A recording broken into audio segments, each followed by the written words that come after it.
بسم اللہ الرحمن الرحیم۔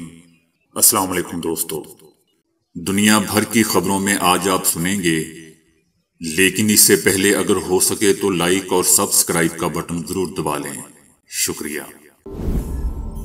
روس کے فضائی حملوں میں 470 یوکرینی فوجی ہلاک۔ ٹی ٹی پی کا اہم کمانڈر خراسانی ساتھیوں سمیت افغانستان میں مارا گیا۔ غزہ کی وزارت صحت کا کہنا ہے کہ اگلے 24 گھنٹے اہم اور مشکل ترین ہیں۔ بھارت میں سرکاری سرپرستی میں مسجد کے بعد ایک مدرسہ بھی شہید۔ تائیوان کے سائنسدان ہوٹل میں مردہ حالت میں پائے گئے۔ روس نے اپنے ہی سائنسدان کو گرفتار کر لیا۔ توہین امیز مہم میں ISIIB افسران بھی شامل۔ قوم حقیقی آزادی کی جدوجہد کے آخری مرحلے کی تیاری کرے۔ تحریک انصاف۔ ارشد ندیم نے گولڈ میڈل کے ساتھ عالمی ریکارڈ بنا دیا۔ اس سب کی غلط فہمی جلد دور ہو جائے گی۔ عمران خان۔ اسرائیل نے غزہ پر زیادہ بڑے حملے کرنے کا اعلان کر دیا۔ ایران بھی یوکرین جنگ میں کود پڑا۔ تو آئیے چلتے ہیں خبروں کی تفصیل کی جانب۔ روس نے انکشاف کیا ہے کہ بہت سے غیر ملکی جنگجو نامناسب تربیت اور جنگی تجربہ نہ رکھنے کی وجہ سے مارے گئے۔ یوکرین میں جنگ کے دوران روس نے یوکرین میں فضائی حملوں کے دوران درجنوں غیر ملکی جنگجوؤں اور یوکرینی فوجیوں کو ہلاک کرنے کا دعویٰ کیا ہے۔ یوکرین میں فضائی حملوں میں 80 سے زائد غیر ملکی جنگجو اور 470 یوکرینی فوجی ہلاک ہوئے ہیں۔ روسی فوج نے اندازہ لگایا تھا کہ یوکرین میں 7000 غیر ملکی فوجی موجود ہیں، تاہم اب ان کی تعداد صرف 3000 سے بھی کم رہ گئی ہے۔ کالعدم ٹی ٹی پی کا اہم کمانڈر خراسانی ساتھیوں سمیت افغانستان میں ہلاک ہو گیا ہے اور اس کے 3 ساتھی بھی مارے گئے۔ مارے جانے والوں میں مفتی حسن اور حافظ دولت بھی شامل ہیں۔ اس کا شمار اہم کمانڈرز میں کیا جاتا تھا اور تنظیمی دائروں میں انہیں قابل اعتماد ملٹری کمانڈر کے طور پر جانا جاتا تھا۔ اس کے ایمن الظواہری سے بھی قریبی تعلق تھا، جو چند روز پہلے ایک امریکی ڈرون حملے میں مارا گیا تھا۔ خراسانی نے گزشتہ دنوں کابل میں پاکستان کے ساتھ امن مذاکرات میں بھی حصہ لیا تھا۔ امریکہ نے اس کے بارے میں اطلاع دینے والوں کے لیے $30 لاکھ یعنی 70 کروڑ روپے کے انعام کا اعلان کر رکھا تھا۔ فلسطین کے شہر غزہ میں بڑھتی ہوئی کشیدگی کے دوران بچوں سمیت اب تک کئی افراد شہید ہو چکے ہیں۔ اسرائیل کا کہنا ہے کہ اس کے پاس ناقابل تردید شواہد موجود ہیں کہ عسکریت پسند تنظیم اسلامک تحریک کی جانب سے شمالی غزہ کے علاقے میں جبالیہ پر داغا گیا راکٹ متعدد بچوں کی ہلاکت کا ذمہ دار ہے۔ اسرائیل کی فوج نے خبردار کیا ہے کہ اس تنظیم کے خلاف اس کی فضائی اور زمینی حملے 1 ہفتے سے جاری رہ سکتے ہیں۔ مصر کے صدر نے کہا ہے کہ کشیدگی میں کمی کے لیے وہ فلسطینی اور اسرائیلی حکام سے مسلسل بات چیت کر رہے ہیں۔ حالیہ کشیدگی خوف اور پریشانی واپس لے آئی ہے۔ غزہ کی وزارت صحت نے کہا ہے کہ اگلے 24 گھنٹے اہم اور مشکل ترین ہوں گے۔ وزارت نے خبردار کیا کہ بجلی کی کمی کے نتیجے میں 72 گھنٹوں کے اندر اہم سروسز معطل ہونے کا خدشہ ہے۔ فلسطینی شہری اب رقم اور ادویات پر مشتمل ایک ضروری بیگ تیار رکھنے کے عادی ہو چکے ہیں۔ اسرائیلی حملے کے نتیجے میں متعدد خواتین اور بچے ملبے تلے پھنسے ہوئے ہیں۔ عینی شاہدین نے بتایا کہ غزہ میں ہونے والے بم دھماکوں میں 5 مکانات کو نشانہ بنایا گیا، جس سے غزہ شہر لرز اٹھا اور شہر بھر میں دھوئیں اور گرد کے بادل چھا گئے۔ کئی مکانات ملبے کا ڈھیر بن گئے۔ فلسطینی عسکریت پسندوں نے جوابی کارروائی کے دوران سرحد پار سے کم از کم 160 راکٹ فائر کیے، جس کے بعد فضائی حملے کے سائرن بجائے گئے اور عوام کو تل ابیب اور بیت المقدس کے درمیان وسطی اسرائیلی شہر موجن کی محفوظ پناہ گاہوں میں بھیج دیا گیا۔ بھارتی ریاست تلنگانہ میں ایک مسجد کو شہید کرنے کے بعد سرکار نے آسام میں ایک مدرسے کو بھی شہید کر دیا۔ ریاست آسام میں ایک مدرسے کو بلڈوزر کی مدد سے مسمار کر دیا گیا۔ یہ مدرسہ مفتی مصطفیٰ کے زیر انتظام چلایا جا رہا تھا۔ مقامی مسلم تنظیموں نے واقعے پر شدید احتجاج کرتے ہوئے بتایا کہ مدرسے کو بغیر کوئی نوٹیفیکیشن دیے مسمار کیا گیا، جو کہ غیر قانونی عمل ہے۔ مسمار کرنے کے حوالے سے آسام کی حکومت اور انتظامیہ کی جانب سے متضاد بیانات سامنے آ رہے ہیں۔ پولیس نے الزام عائد کیا ہے کہ مدرسے کے بانی مفتی مصطفیٰ کے بنگلہ دیش کی تخریب کار تنظیم کے ساتھ تعلقات تھے، تاہم پولیس افسران نے اپنے اس الزام کا کوئی ثبوت پیش نہیں کیا اور نہ ہی مفتی مصطفیٰ کی گرفتاری عمل میں لائی گئی۔ تائیوان میں میزائل پروگرام سے منسلک ایک سائنسدان ہوٹل کے کمرے میں مردہ حالت میں پائے گئے ہیں، جبکہ دوسری جانب تائیوان نے چائنا پر الزام لگایا ہے کہ وہ جنگی مشقوں کے بہانے ملک پر حملہ کرنا چاہتا ہے۔ تائیوان کا کہنا ہے کہ چائنا نینسی پیلوسی کے دورے کا بدلہ لینے کے لیے ایسی جنگی مشقیں کر رہا ہے جن میں اس کے ڈرون اور ایک جہاز نے میڈین لائن عبور کی، جو کہ دونوں کے درمیان ایک غیر سرکاری حد بندی ہے۔ نینسی پیلوسی کے دورے کے بعد چائنا اور امریکہ نے کئی شعبوں میں مذاکرات بھی بند کر دیے ہیں۔ نینسی پیلوسی کے تائیوان کے دورے کے بعد امریکہ اور چین کے تعلقات مزید کشیدگی کا شکار ہو چکے ہیں۔ چائنا کا یہ بھی کہنا ہے کہ وہ سرحد کے دونوں جانب جرائم اور سمگلنگ روکنے کے لیے امریکہ کے ساتھ معلومات کے تبادلے کا سلسلہ بھی روک رہا ہے۔ امریکہ نے چائنا کے رد عمل کو غیر ذمہ دارانہ قرار دیا ہے۔ روس کے ہائپر سونک میزائل پروجیکٹ سے وابستہ نامور روسی سائنسدان کو غداری کے الزام میں گرفتار کر لیا گیا ہے۔ ڈاکٹر الیگزینڈر سائبیریا برانچ میں بطور ڈائریکٹر تعینات تھے۔ ان کی گرفتاری سے پہلے اس برس مزید 2 روسی سائنسدانوں کو بھی غداری کے الزام میں گرفتار کیا گیا تھا۔ 27 جون کو ادارے کے چیف ریسرچر ایناتولی کو ہائپر سونک سے متعلق خفیہ معلومات منتقل کرنے پر غداری کے الزام میں گرفتار کیا گیا تھا۔ ڈاکٹر الیگزینڈر کی گرفتاری کو اسی گرفتاری سے جوڑا جا رہا ہے۔ ان پر الزام تھا کہ انہوں نے چینی سیکیورٹی سروسز کو خفیہ معلومات فراہم کی تھیں۔ یاد رہے دوستو کہ چائنا، روس اور امریکہ کی فوجی طاقتیں ایسے ہائپر سونک گلائیڈو ہیکل یعنی HGV ہتھیار بنانے کے لیے کوشش کر رہے ہیں جو ہائپر سونک رفتار سے اڑنے کی صلاحیت رکھتے ہوں۔ ماہرین کے مطابق ایسے ہتھیاروں کے خلاف دفاع کرنا تقریباً ناممکن ہو جاتا ہے۔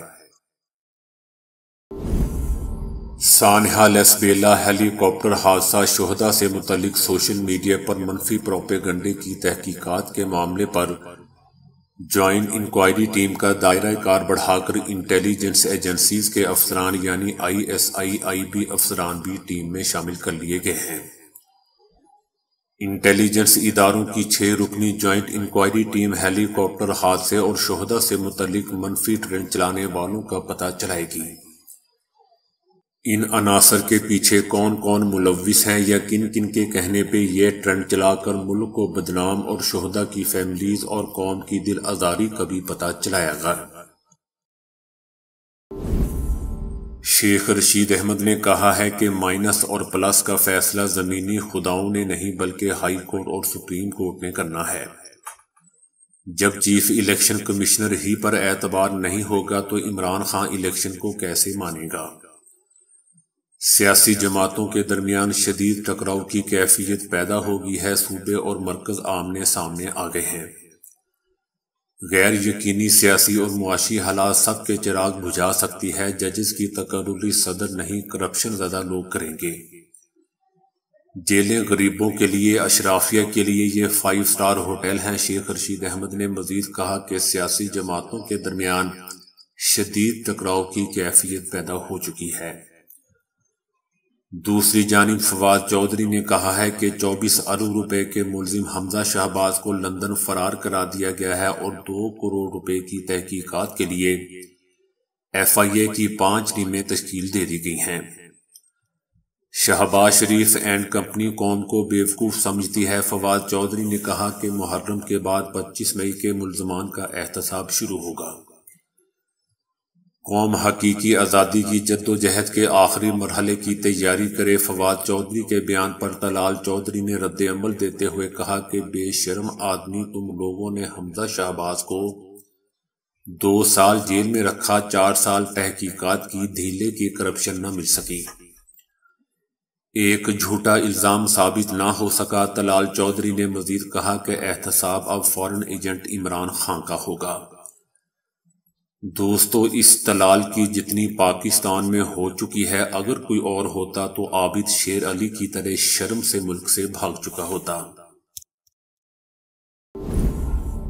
پاکستانی ایتھلیٹ ارشد ندیم تھرو کے فائنل میں گولڈ میڈل حاصل کرنے میں کامیاب ہو گئے۔ فائنل میں پاکستانی ایتھلیٹ نے کامن ویلتھ گیمز کی تاریخ میں سب سے لمبی تھرو کر کے ایک نیا ریکارڈ بھی قائم کیا۔ ارشد ندیم کے مد مقابل عالمی چیمپئن سمیت 16 کھلاڑی تھے۔ فائنل میں ارشد ندیم نے پہلی تھرو 86.81 میٹر پھینکی، جبکہ عالمی چیمپئن اینڈرسن ہیٹرس نے پہلی تھرو 82.30 میٹر پھینکی۔ ارشد ندیم نے دوسری تھرو کی تو اسے فاؤل قرار دے دیا گیا، جس کے بعد انہوں نے تیسری تھرو 88 میٹر پھینکی اور اپنا ہی ریکارڈ توڑ دیا۔ دوستو، یاد رہے کہ پاکستانی ایتھلیٹ کا ان کا ذاتی ریکارڈ 86.38 میٹر تھا۔ تیسری تھرو کے بعد ارشد ندیم ٹاپ 8 میں آئے۔ ارشد ندیم نے چوتھی تھرو 85.9 میٹر پھینکی، جبکہ عالمی چیمپئن نے چوتھی تھرو 82.74 میٹر پھینکی۔ پانچویں باری میں عالمی چیمپئن نے 88.64 میٹر تھرو پھینک دی اور پھر ارشد ندیم نے بھی 90.18 میٹر تھرو پھینک دی۔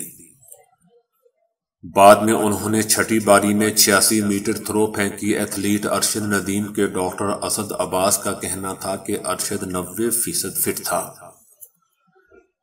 دوسری طرف عمران خان نے پاکستان کے لیے گولڈ میڈل جیتنے پر ارشد ندیم کو مبارکباد پیش کی ہے۔ عمران خان نے اپنی ٹویٹ میں ارشد ندیم کو 90.18 میٹر کی تھرو پھینکنے کا نیا عالمی ریکارڈ بنانے پر بھی مبارکباد دی۔ صدر پاکستان، وزیر اعظم اور آرمی چیف نے بھی عالمی ریکارڈ بنانے اور طلائی تمغہ جیتنے پر ارشد ندیم کو مبارکباد پیش کی ہے۔ عمران خان کا کہنا ہے کہ 13 اگست کا جلسہ انقلاب کا آغاز ہوگا۔ فوری انتخابات کو کوئی نہیں روک سکتا، جنہیں غلط فہمی ہے جلد دور ہو جائے گی۔ اب دیکھیں آگے آگے ہوتا ہے کیا۔ سیاسی میدان میں شکست کھانے والا ٹولہ انتخابات سے بھاگ رہا ہے۔ اب PTI نہیں بلکہ 2/3 PTI ہوگا۔ اسرائیلی قابض فوج نے غزہ میں ہونے والی جنگ بندی کے بعد خبردار کیا ہے کہ اسرائیل فوج غزہ پر ایک اور زیادہ بڑا حملہ کرنے والی ہے۔ یاد رہے دوستو کہ اسرائیلی فوج کا یہ بیان اسرائیل اور اسلامی تحریک گروپ کے درمیان اتوار کی شب 8:30 بجے سے شروع ہونے والی جنگ بندی کے ساتھ ہی سامنے آ گیا تھا۔ اسرائیلی فوج کا کہنا ہے کہ ہمارے پاس مختلف قسم کے منصوبے اور آپشنز ہیں۔ ہم یہاں شمال میں یا مغربی کنارے میں کسی بھی تنظیم کو اسرائیل کی ریاست کی خود مختاری کو خطرے میں ڈالنے کی اجازت نہیں دیں گے۔ یہ رد عمل کا وقت ہے۔ ہمارا رد عمل ایک واضح رد عمل ہے۔ دشمن کی کارروائی کو روکنے کے ساتھ دشمن پر مہلک وار کریں گے۔ اسلامی تحریک کئی روز سے غزہ کی سرحد پر کشیدگی پیدا کیے ہوئے تھے، جس کے بعد ہمیں اس کے خلاف کارروائی کرنا پڑی۔ دوسری طرف اسلامی تحریک کا کہنا ہے کہ اسرائیل کے کئی شہر ہمارے نشانے پر ہیں اور اگر ہم چاہیں تو اسے نیست و نابود کر سکتے ہیں۔ یوکرین نے کہا ہے کہ روس کو ایران سے جنگی مقاصد کے لیے ڈرون فراہم کیے گئے ہیں جو جاری جنگ کو نمایاں طور پر متاثر کر سکتے ہیں۔ ایران پہلے ہی روس کو 46 ڈرون بھیج چکا ہے۔ ایسا لگتا ہے کہ اس کا استعمال پہلے ہی دیکھا جا چکا ہے۔ روس ایک نیا ایرانی سیٹلائٹ استعمال کرنے کا بھی منصوبہ بنا رہا ہے۔ ایران کا کہنا ہے کہ یہ سیٹلائٹ پانی کے استعمال اور ذرائع کی نگرانی کے لیے استعمال کیا جائے گا، جبکہ واشنگٹن پوسٹ کے مطابق روس پہلے چند ماہ کے لیے سیٹلائٹ استعمال کرنا چاہتا ہے۔ روس اسے یوکرین کی فوج کی جاسوسی کے لیے استعمال کرنے کا بھی ارادہ رکھتا ہے۔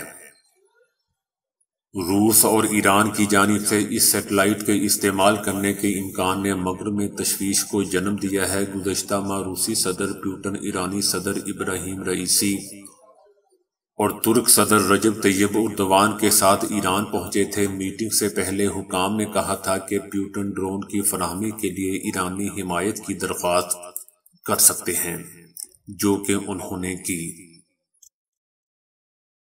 سعودی عرب میں دو سگے بھائی سچی محبت کی مثال بن گئے۔ ایک بھائی کے دنیا سے جانے کے بعد دوسرا بھائی ایک دن سے زیادہ زندہ نہ رہ سکا۔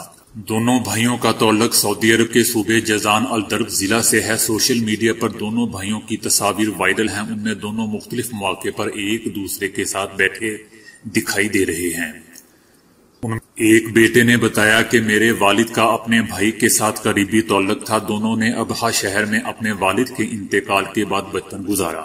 بعد ازاں ان کی والدہ بھی ان دونوں کو بچپن میں چھوڑ کر دنیا سے چلی گئی۔ اس کے بعد دونوں بھائی پوری زندگی ہر معاملے میں ایک دوسرے کے ساتھی بن کر رہے۔ بیٹے کا کہنا تھا کہ اپنے چھوٹے بھائی کے انتقال کے بعد والد نے کہا کہ تمہارا چچا سعید چل بسا ہے، میں اپنے بھائی کے پاس جا رہا ہوں۔ بیٹے نے مزید بتایا کہ میرے والد اور چچا دونوں نے یتیمی کی زندگی گزاری۔ دونوں کے درمیان مضبوط اور گہرا تعلق رہا، یہاں تک کہ وہ کام کے سلسلے میں سفر بھی اکٹھے ہی کرتے تھے۔ چچا کی وفات پر اپنے والد کو تدفین کے بعد اس کی خبر دی، کیونکہ ہمیں اندازہ تھا کہ انہیں صدمہ ہوگا۔ اگلی صبح میرے والد بھی اس دنیا سے رخصت ہو گئے، انہیں بھائی کے پہلو میں دفن کیا گیا۔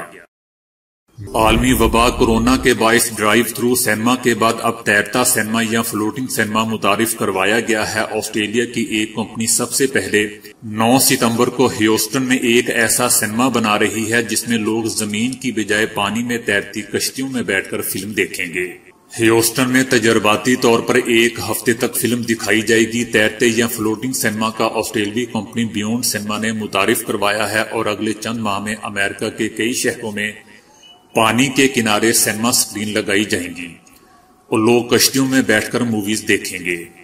فلوٹنگ سینما میں 12 سے 24 کشتیاں ہوں گی اور ہر کشتی میں 8 افراد بیٹھ سکیں گے۔ کمپنی کے مطابق فلم بینوں کو فلم اور کشتی دونوں کا کرایہ بذریعہ ٹکٹ ادا کرنا ہوگا۔ اس کے علاوہ ایک کشتی میں صرف دوستوں یا اہل خانہ کا گروپ ہی بیٹھ سکے گا۔ کمپنی کے مطابق اگلے مرحلے میں آسٹن شہر میں دوسرا سینما 23 ستمبر کو کھولا جائے گا۔ فلم شائقین اس سینما میں نئی اور کلاسیکل یعنی اولڈ فلمیں دیکھ سکیں گے۔ کہا جاتا ہے کہ ایک ماں کے لیے اس کا بچہ سب سے بڑا اثاثہ ہوتا ہے اور وہ اس کے لیے کچھ بھی کر سکتی ہے، وہ کسی بھی حد تک جا سکتی ہے۔ کچھ ایسا ہی یو پی انڈیا میں ہوا ہے، جہاں 75 سالہ ایک ماں نے نیپال کی جیل میں قید اپنے بیٹے کو آزاد کرنے کی بھرپور کوشش کی۔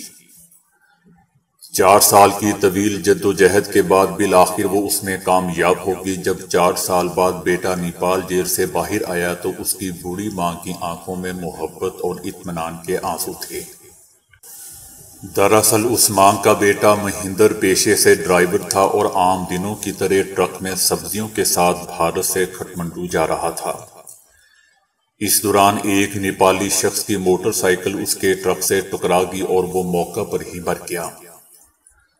نیپالی پولیس نے مہندر کو اس کا ذمہ دار ٹھہرانے کے بعد جیل میں ڈال دیا۔ نیپال میں ہرجانہ ادا کر کے جیل سے رہا کرنے کا قانون ہے، لیکن مہندر یا اس کے خاندان کے پاس رہائی کے لیے 7 لاکھ روپے نہیں تھے۔ یہیں سے مہندر کی ماں کی اپنے بیٹے کو بچانے کی جدوجہد شروع ہوئی۔ اپنے بیٹے کی رہائی کا مطالبہ کرنے کے لیے 75 سالہ ماں اکثر شہر میں آنے والے VIP قافلے کے سامنے اپنے بیٹے کی رہائی کے لیے پلے کارڈ اٹھا کر جاتی ہے، لیکن کوئی سنوائی نہیں ہوتی۔ 4 سالوں کے دوران PM سے CM اور ان گنت وزراء کے قافلے اس کی آنکھوں کے سامنے سے گزرے۔ ماں سڑکوں پر 4 سالوں سے اپنے بیٹے کی رہائی کی بھیک مانگ رہی تھی کہ ایک دن جب وہ اپنے بیٹے کی پلے کارڈ لے کر رہائی کی بھیک مانگ رہی تھی تو BHU یونیورسٹی کے سابق طلباء میں سے ایک سٹوڈنٹ نے اسے دیکھ لیا اور وہ لڑکی اس کی مدد کرنے کے لیے پرعزم تھی۔ اس نے کچھ سماجی تنظیموں سے نیپال ایمبیسی سے رابطہ کیا لیکن بات نہیں بنی۔ اس نے نیپال کی نوال پارسی جیل سے بیٹے مہندر کی رہائی کے لیے ضلع انتظامیہ سے بھی مدد مانگی لیکن کام نہیں ہوا۔ بہت کوشش کے بعد بھی یہ طلبہ صرف آدھے پیسے کا ہی انتظام کر سکے اور اس کام میں طلبہ نے نیپال کے چودھری فاؤنڈیشن سے بھی رابطہ کیا۔ چودھری فاؤنڈیشن نے مہندر کے معاوضہ کی باقی آدھی رقم دے کر اسے جیل سے رہا کروا لیا۔ 4 سال بعد اپنے بیٹے کی رہائی پر ماں نے کہا کہ جب کوئی سرکاری مدد نہیں تھی، BHU کے کچھ طلباء اور سماجی تنظیموں کے لوگوں نے مل کر میرے بیٹے کو ہرجانہ ادا کر کے آزاد کروایا۔ تو دوستو ابھی کے لیے اتنا ہی۔ ویڈیو کو لائک اور شیئر کرنے کا بہت بہت شکریہ۔